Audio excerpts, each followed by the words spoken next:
Hey, good morning, everyone. It's Wednesday, August 7th. I'm Mark Dent here with Ben Berkley, and this is the Hustle Daily Show.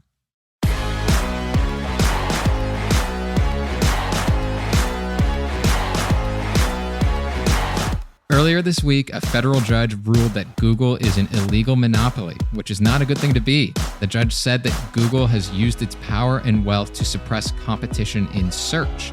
But what does that actually mean for those of us who like to surf the net? More than likely, we're not going to see a mass exodus to Bing overnight, but Google may have to make some concessions over the next several years that could reshape the search industry and even the tech industry at large. So we're going to get into that in a bit, but first, let's give you the hits and headlines in business and tech.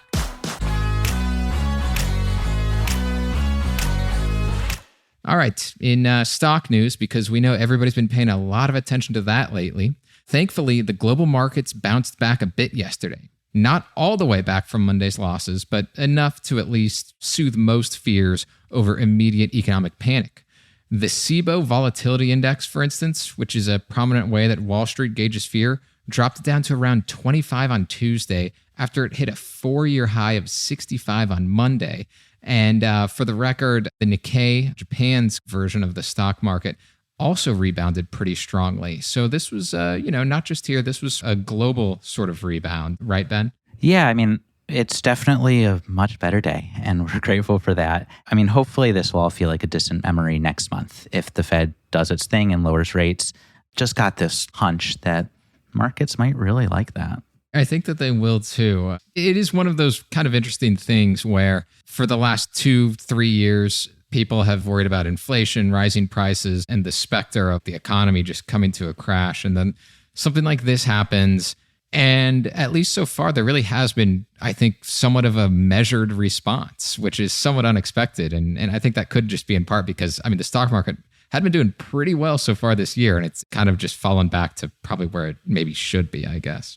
And yeah, speaking of things that fell that were really, really high, we're now finding out, according to leaked documents, that NVIDIA might have been scraping massive amounts of copyrighted YouTube videos to train its AI models. That's something that you're probably familiar with, given that's how a lot of AI models have been trained.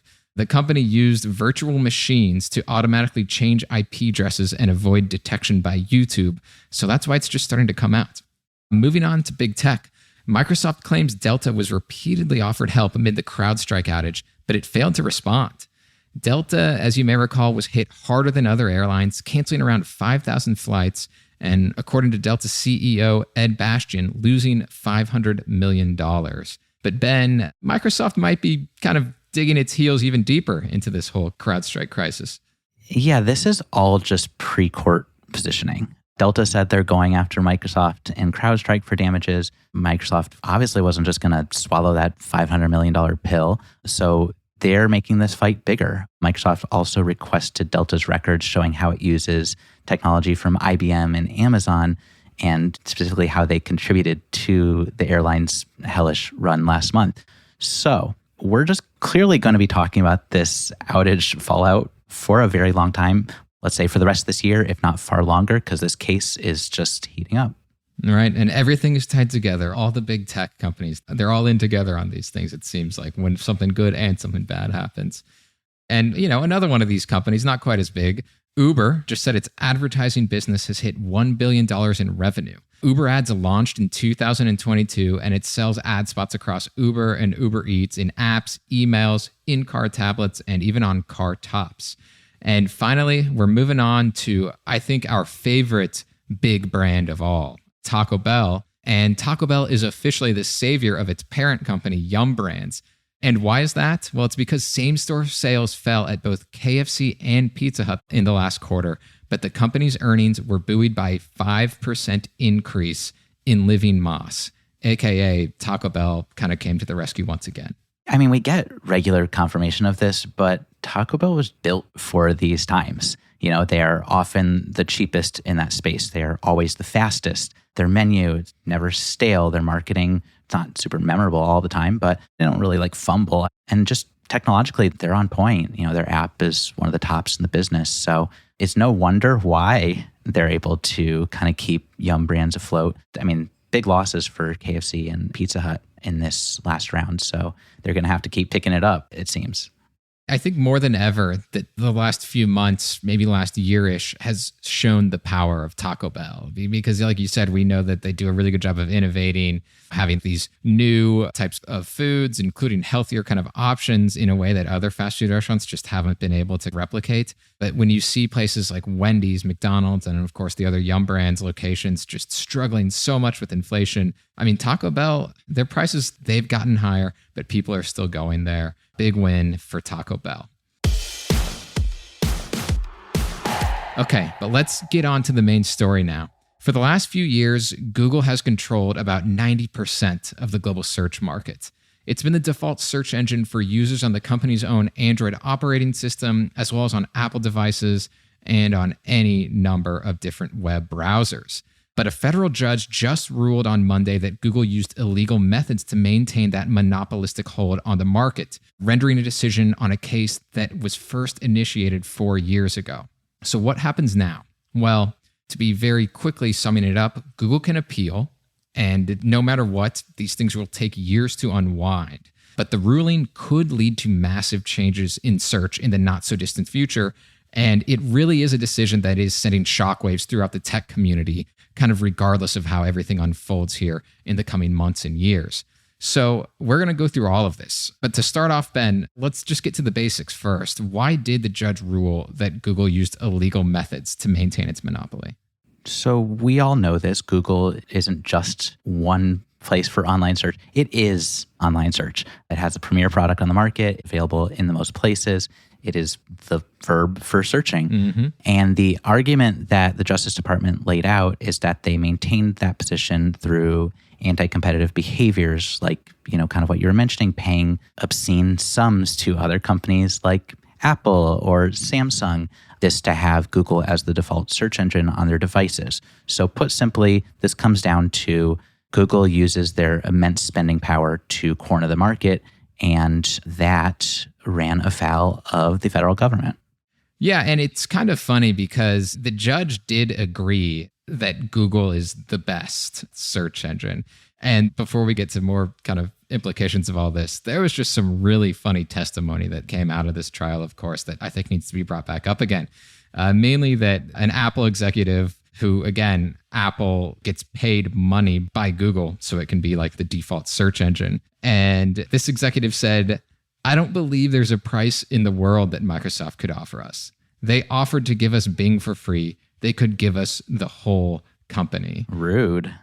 Yeah, and it's like the judge explained they've concluded that Google is the best. Yes, I think when you look at the evidence, they have the market and nobody could possibly take them down under the current circumstances. And, to the letter of the law, sure, I can see where we got there. But it does feel bad when you're getting punished for really, at the end of the day, having the best product and pioneering a space. Yeah. So what do you think could happen here? What could some of the remedies be to change the search landscape that Google dominates? And when do you think these could happen? I mean, what it means is definitely not nothing. Like, things will happen here, but nothing right now. So the court's going to need a couple months to craft its wish list of remedies. That could include requests to make Google's tech widely available to competitors who could then kind of use their magic in crafting their own search products. It could include a mandated breakup of some Google assets, even though that's perhaps less likely. But even once that happens, Google's going to appeal.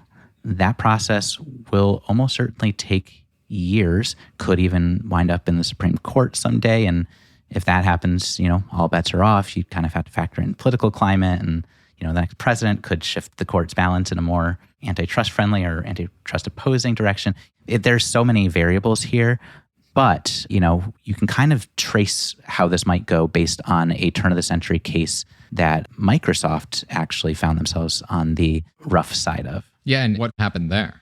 Kind of just like the timeline of how this worked was the judge ruled they were a monopoly in November 99. They were ordered to break up in June 2020. The punishment was overturned 3 weeks later. And then the following November, which was 2 years after that initial ruling, which is kind of the ruling that we are at today for Google, a settlement was reached where Microsoft just changed some of its practices, most notably sharing its API with other companies. So these things take time and it's going to be disruptive. It'll change how Google at the very least operates.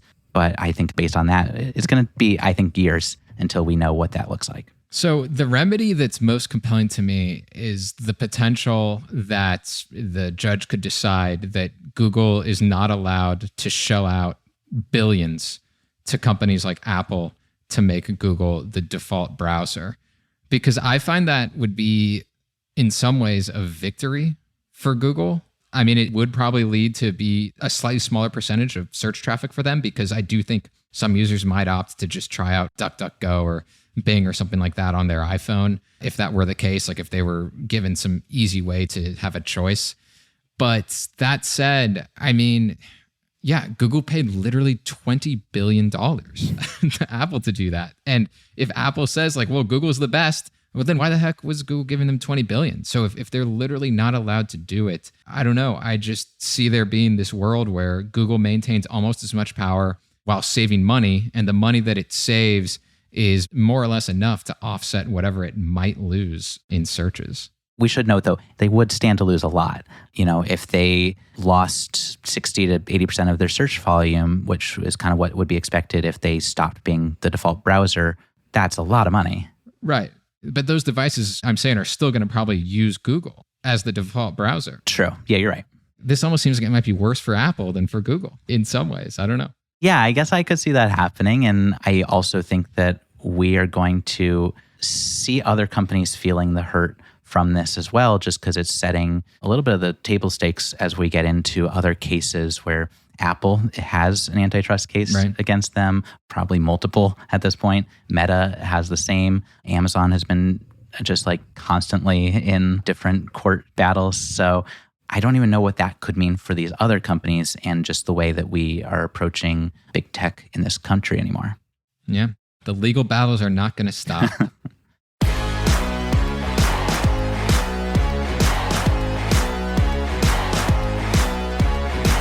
Thank you, everybody, for tuning into the Hustle Daily Show. We're a proud part of the HubSpot Podcast Network. Our editor today is Robert Hartwig, and our executive producer is Darren Clark.